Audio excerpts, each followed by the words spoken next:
बिस्मिल्लाह अल्हम्दुलिल्लाह वस्सलातु वस्सलामु अला रसूलिल्लाह अम्मा बाद आऊज़ु बिल्लाहि मिनश शैतानिर रजीम बिस्मिल्लाहिर रहमानिर रहीम रब्बि इश्रह ली सदरी व यस्सिर ली अमरी वहलुल उक़दतम मिन लिसानी यफ़क़हू क़ौली रब्बि ज़िदनी इल्मा। अस्सलामु अलैकुम व रहमतुल्लाह।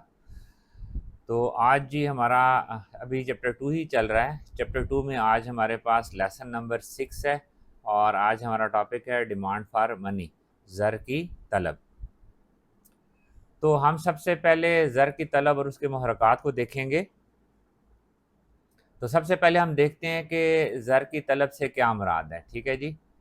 तो ज़र की तलब की डेफिनेशन ये है कि ज़र की तलब से मुराद ये है कि ज़र की तलब से मुराद ये है कि लोग कितनी रकम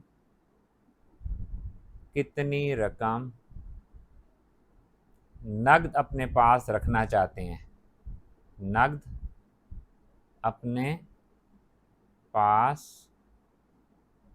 रखना चाहते हैं।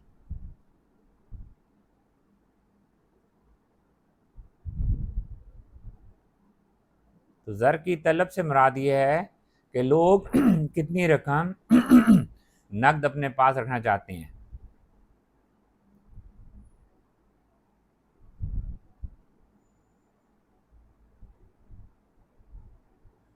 जितनी रकम वो अपने पास नकद रखना चाहते हैं उसे ज़र की तलब कहेंगे। जितनी रकम लोग अपने पास नकद रखेंगे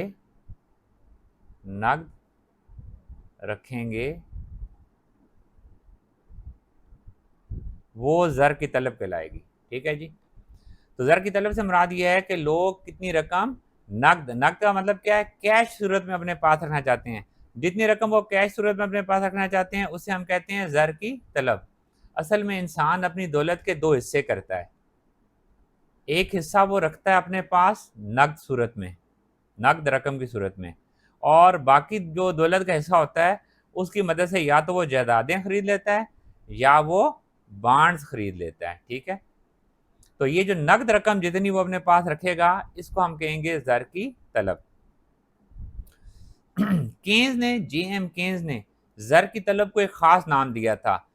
तो जेएम केन्स ने जो ज़र की तलब का नाम रखा था वो रखा था नकदियत की पसंदीदगी, लिक्विडिटी प्रेफरेंस थ्योरी, नकदियत की पसंदीदगी, या इसको उर्दू में इसके लिए और लफ्ज़ इस्तेमाल होता है सियाल पजीरी की तरजीह, सियाल पजीरी की तरजीह। तो जेएम केन्स के मुताबिक ज़र की तलब जो है वो असल में क्या है, सियाल पजीरी की तरजीह है या नकदियत की पसंदीदगी है। ठीक है।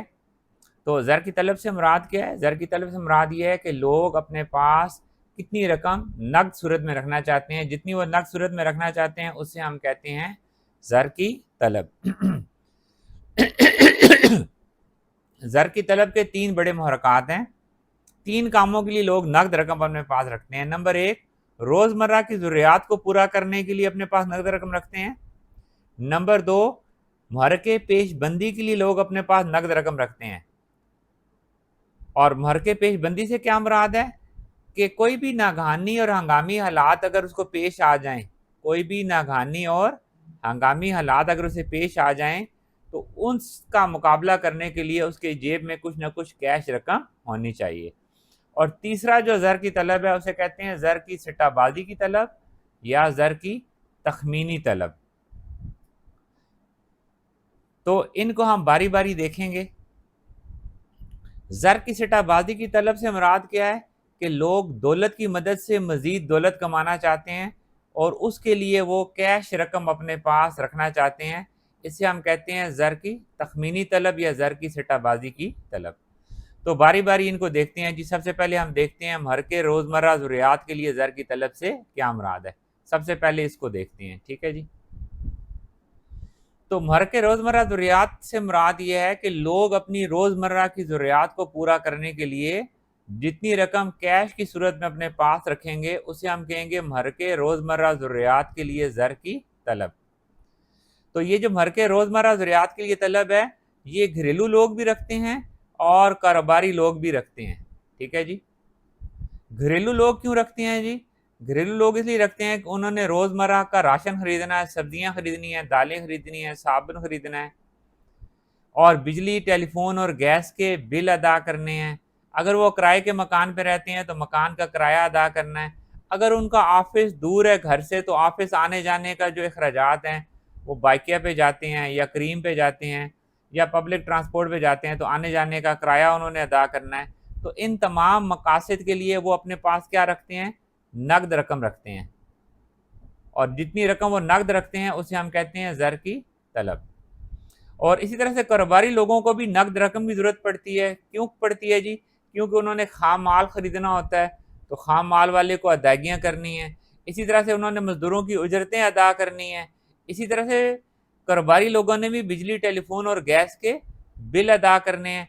इस तरह से कारोबारी लोगों को भी ट्रांसपोर्ट के अखराजात के लिए नकद रकम की ज़रूरत पड़ेगी कि उन्होंने खाम माल जिस गाड़ी पे मंगवाना है उसको कैश में अदायगी करनी है और अगर अपना माल उन्होंने मंडी तक पहुंचाना है तो जिस गाड़ी को इस्तेमाल करना है उसको भी उन्होंने नकद अदायगी करनी है। तो इन तमाम मकासद के लिए कारोबारी लोग भी अपने पास नकद रकम रखते हैं। तो ये जो हमारे के रोज़मर्रा ज़रूरियात है इसका इन्हिसार जो है वो आमदनी पे होता है। मुहर्रके रोज़मर्रा ज़रूरियात के लिए ज़र की तलब, इसको हम कह सकते हैं money transaction motive, money transaction motive, ठीक है। तो ये जो मनी ट्रांजैक्शन मोटिव है, ये जो मनी ट्रांजैक्शन मोटिव है इसका इन्हिसार होता है आमदनी पे। अगर लोगों की आमदनियों में इजाफा हो जाए तो नतीजे के तौर पे लोग रोज़मर्रा ज़रूरियात के लिए ज़र की तलब में इजाफा कर देते हैं और अगर लोगों की आमदनियों में कमी हो जाए तो लोग रोज़मर्रा ज़रूरियात के लिए ज़र की तलब को भी पहले से कम कर देते हैं। तो ये हो गया जी हमारा पहला ताल्लुक मुहर्रके रोज़मर्रा ज़रूरियात के लिए ज़र की तलब। दूसरा है जी हमारा मुहर्रके पेशबंदी के लिए ज़र की तलब। मुहर्रके पेशबंदी के लिए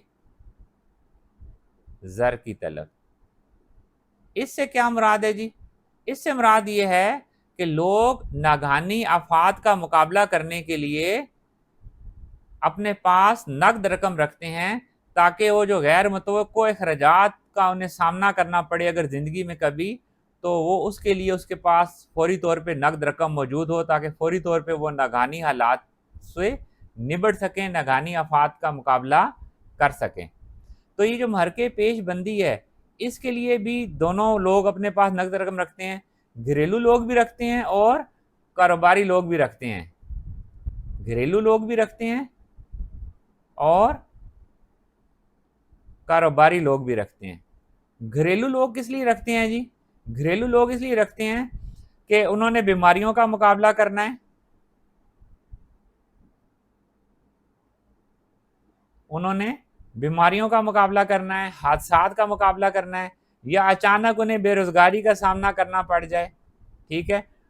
तो इन तमाम मकासद के लिए या अचानक घर में कोई फौतगी हो जाए, इन तमाम मकासद के लिए जो घरेलू लोग हैं वो क्या करते हैं? घरेलू लोग जो है वो अपने पास कुछ ना कुछ कैश रखते हैं, ठीक है। और इसे हम कहते हैं मुहर्रके पेशबंदी के लिए ज़र की तलब। और जो कारोबारी लोग होते हैं वो भी अपने पास कुछ ना कुछ नकद रकम इसलिए रखते हैं कि अगर अचानक किसी दिन कारोबार में कोई नुकसान का सामना करना पड़ जाए, अचानक कोई मशीन ख़राब हो जाए और उन्हें रिपेयर कराना पड़ जाए या उस मशीन को रिप्लेस करना पड़ जाए तो वो उसके लिए नकद रकम अपने पास रखते हैं ताकि फौरी तौर पे उस नागानी आफत का वो मुकाबला करें और मशीन को रिपेयर करा लें या मशीन को रिप्लेस कर लें।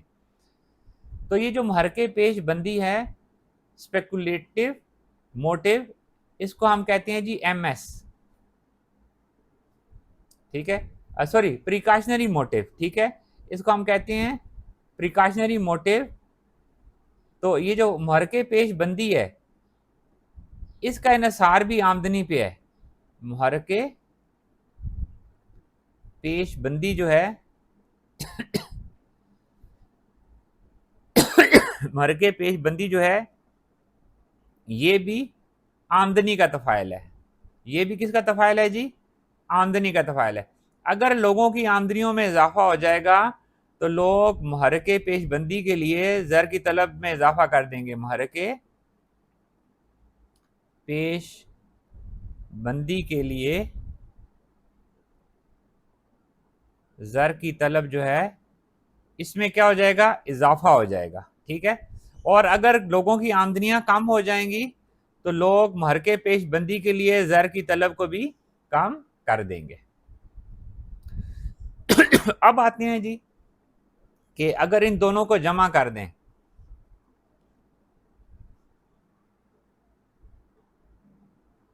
किन दोनों को जमा कर दें जी? महरके रोजमर्रा ज़रूरियात के लिए ज़र की तलब, महरके रोजमर्रा ज़रूरियात के लिए ज़र की तलब, इसको भी जमा कर दें किसके साथ? महरके पेश बंदी के लिए ज़र की तलब। तो इन दोनों तलबों को जमा कर दें, क्योंकि इन दोनों तलबों का इन्हिसार किस बात पे? आमदनी पे है। तो ये कहलाती हैं ज़र की मामलाती तलब। ज़र की मामलाती तलब, मनी ट्रांजैक्शन डिमांड। तो इसका मतलब है ये जो मनी ट्रांजैक्शन डिमांड है, MTD का इन्हिसार भी आमदनी पे है, ठीक है। अगर आमदनी में इजाफा हो जाएगा, अगर आमदनी में इजाफा हो जाएगा तो मनी ट्रांजैक्शन डिमांड जो है, ज़र की मामलाती तलब, ये भी बढ़ जाएगी। और अगर आमदनी में कमी वाक़या हो जाएगी तो नतीजे के तौर पे जो ज़र की मामलाती तलब है, ये भी पहले से कम हो जाएगी। और ज़र की मामलाती तलब दो तलबों का मजमुआ है, ज़र की रोज़मर्रा की तलब जमा ज़र की नागहानी हालात के लिए ज़र की तलब, ठीक है। इन दोनों तलबों को जमा करें तो ये बन जाती है ज़र की मामलाती तलब। अब इसी चीज़ को यहाँ पे हम डायग्राम में शो कर रहे हैं। डायग्राम में हमने एक्स मैवर पे लिया है आमदनी को, एक्स मैवर पे लिया है आमदनी को, और वाई मैवर पे लिया है ज़र की मामूलाती तलब को। अब हम कहते हैं कि अगर आमदनी Y0 से बढ़कर Y1 हो जाए तो नतीजे के तौर पे जो ज़र की मामूलाती तलब है वो L0 से बढ़कर L1 हो जाएगी, L0 से बढ़कर L1 हो जाएगी। तो यही बात हमने कही थी कि अगर आमदनी में इजाफा हो जाएगा तो ज़र की मामलाती तलब भी पहले से बढ़ जाएगी। अब आते हैं जी ज़र की आखिरी तलब की तरफ, और वो है ज़र की सट्टाबाजी के लिए तलब, ज़र की तखमीनी तलब या ज़र की सिटाबाजी के लिए तलब, ठीक है। महरके तखमीना या महरके सिटाबाजी के लिए, सिटाबाजी के लिए ज़र की तलब। तो इससे मुराद क्या है जी? इससे मुराद ये है कि लोग इस नीयत से भी अपने पास नकद रकम रखना चाहते हैं कि वो मुस्तकबिल में शरह सूद में होने वाली तब्दीलियां और बांड और हिस्सेस में इनकी कीमतों में होने वाली जो तब्दीलियां हैं, उनसे वो फ़ायदा उठाकर मुनाफा कमाना चाहते हैं। तो इस मकसद के लिए वो क्या करते हैं? अपने पास नकद रकम रखते हैं। तो महरके तखमीना या सट्टाबाजी से मुराद ये है कि लोग अपने पास नकद रकम इसलिए रखना चाहते हैं कि वो अपनी दौलत से मज़ीद दौलत कमाना चाहते हैं। तो दौलत से मज़ीद दौलत कमाने के दो तरीके हैं। दौलत से मज़ीद दौलत कमाने के दो तरीके हैं।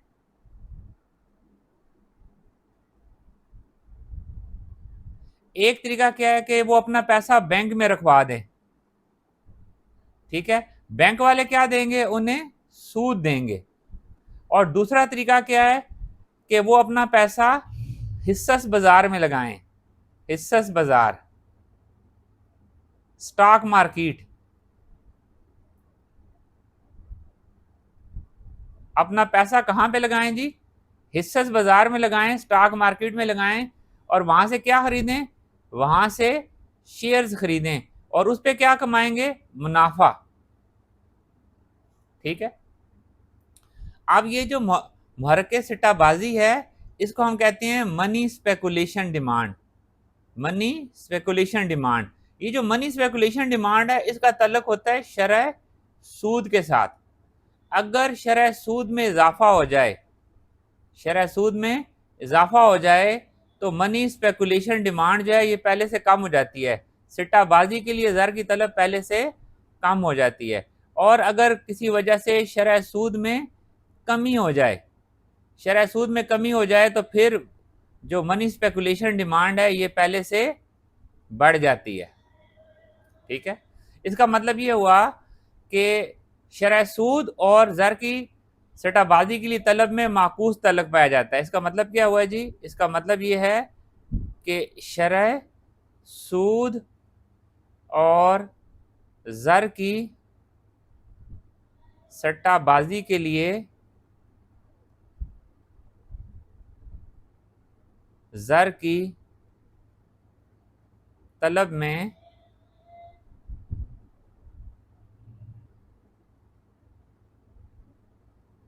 माकूस ताल्लुक पाया जाता है।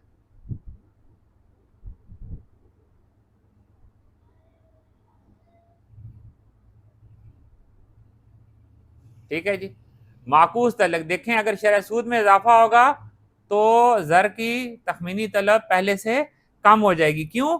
क्योंकि अगर सूद बढ़ जाएगा तो लोग क्या करेंगे, लोग अपनी रकूमात उठा के बैंकों को दे देंगे और बैंकों से सूद की सूरत में मुनाफा कमाएंगे। लेकिन अगर सूद में कमी वाक़या हो जाएगी तो फिर लोग बैंकों में पैसा नहीं रखाएंगे, बल्कि फिर लोग अपना पैसा हिस्सेस मार्केट में इन्वेस्ट करेंगे और वहाँ पे अगर शेयर मार्केट में उनके मुनाफे बढ़ रहे हैं, ठीक है, शेयर की कीमतें अगर नीचे आ रही हैं और उनके मुनाफे शेयर की अगर कीमतें नीचे आएंगी तो वो शेयर खरीदेंगे और जब शेयर की कीमतें ऊपर जाएंगी तो वो शेयर बेचकर उधर से मुनाफा कमाएंगे। तो फिर वो बाजार हिस्से से ख़रीदारी के लिए अपने पास नकद रकम रखेंगे और बाजार हिस्से से ख़रीदारी के लिए जो अपने पास नकद रकम रखेंगे इसी को हम कहते हैं सिट्टाबाजी के लिए ज़र की तलब। तो सिट्टाबाजी के लिए ज़र की तलब से मुराद ये है कि लोग अपने पास नकद रकम इसलिए रखेंगे कि वो स्टॉक मार्केट से शेयर खरीद कर उससे मुनाफा कमाना चाहेंगे।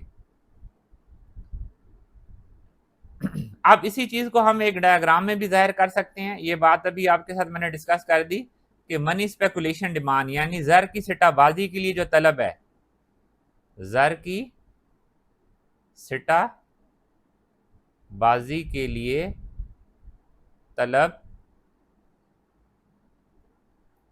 शरह सूद का तकलीली तफ़ाइल है। कौन सा तफ़ाइल है जी? तकलीली या माकूस तफ़ाइल है। ठीक है।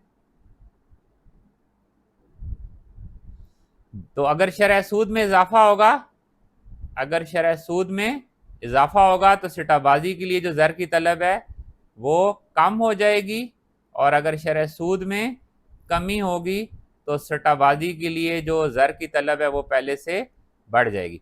अब इसी बात को हम डायग्राम में ज़ाहिर करते हैं। हमने यहाँ पे एक्स मैवर पे लिया है जी सिट्टाबाजी के लिए ज़र की तलब और वाई मैवर पे लिया है शरह सूद।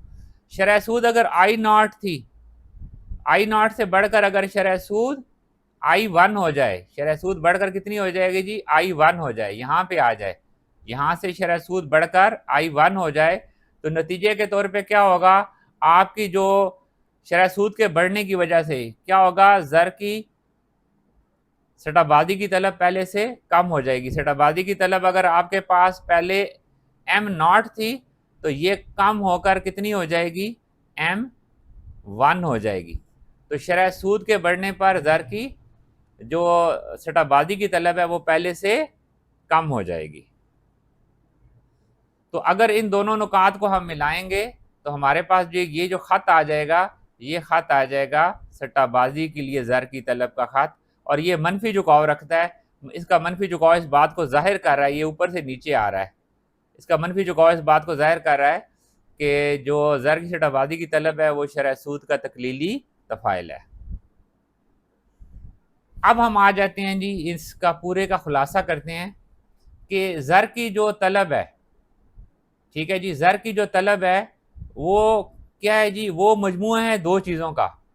ज़र की मामूलाती तलब नंबर ए, ज़र की मामूलाती तलब जमा सट्टाबाजी के लिए ज़र की तलब, इन दोनों को जमा करें तो ये ज़र की कुल तलब या ज़र की तलब बन जाएगी। ठीक है, तो ये है जी एम डी, ज़र की तलब। ज़र की तलब के दो जुज़ हैं, एक है एम टी डी, ज़र की मामूलाती तलब, और एक है एम एस डी, ज़र की तखमीनी तलब। इन दोनों को जमा करेंगे तो ये बन जाएगी ज़र की कुल तलब या ज़र की तलब। ज़र की कुल तलब या इसको उर्फ़ियाम में हम कहेंगे ज़र की तलब। तो इसके दो जुज़ हैं, एक है ज़र की मामूलाती तलब, ठीक है, ज़र की मामूलाती तलब, और ज़र की मामूलाती तलब के दो हिस्से थे। एक हिस्सा था जी, ए हिस्सा था इसका रोज़मर्रा ज़रूरियात के लिए ज़र की तलब, और प्लस बी हिस्सा था पेशबंदी के लिए ज़र की तलब। और इन दोनों ज़र की तलबों का इन्हिसार किस पे था? आमदनी पे था। ठीक है, तो हमने कहा था कि अगर आमदनी में ये जो एम टी डी है, हमने कहा था कि एम टी डी का इन्हिसार किस पे होता है? आमदनी पे होता है। और अगर आमदनी बढ़ती है तो ज़र की मामूलाती तलब में भी इजाफा हो जाता है, और अगर आमदनी में कमी होती है तो ज़र की जो मामूलाती तलब है वो भी पहले से कम हो जाती है। और सट्टाबाजी के लिए जो ज़र की तलब थी ये था इसका इन्हिसार शरह सूद पर, और हमने कहा था कि एम एस डी तफ़ाइल है शरह सूद का, लेकिन ये माकूस तफ़ाइल है। शरह सूद में इजाफा होगा तो ज़र की तखमीनी तलब में कमी हो जाएगी, और अगर शरह सूद में कमी होगी तो ज़र की जो तखमीनी तलब है ये पहले से बढ़ जाएगी। तो पास किसी भी मईशत में ज़र की जो कुल तलब है वो इन तीनों तलबों का मजमू है। किस किस का मजमू है जी? नंबर एक, रोज़मर्रा ज़रूरियात के लिए ज़र की तलब, नंबर दो, मुहर्रके पेशबंदी के लिए ज़र की तलब, और नंबर तीन, सिटाबाजी के लिए ज़र की तलब। तो इन तीनों तलबों को जमा करेंगे तो ये आ जाएगी ज़र की मजमूई तलब। तो अल्हम्दुलिल्लाह जी, यहाँ पे आके हमारा ये लेसन मुकम्मल हो गया। अगला इंशाल्लाह हमारा टॉपिक होगा ज़र की रसद। तो इंशाल्लाह ज़िंदगी रही तो अगले लेसन में आपसे मुलाकात होगी। तब तक के लिए अल्लाह हाफिज़।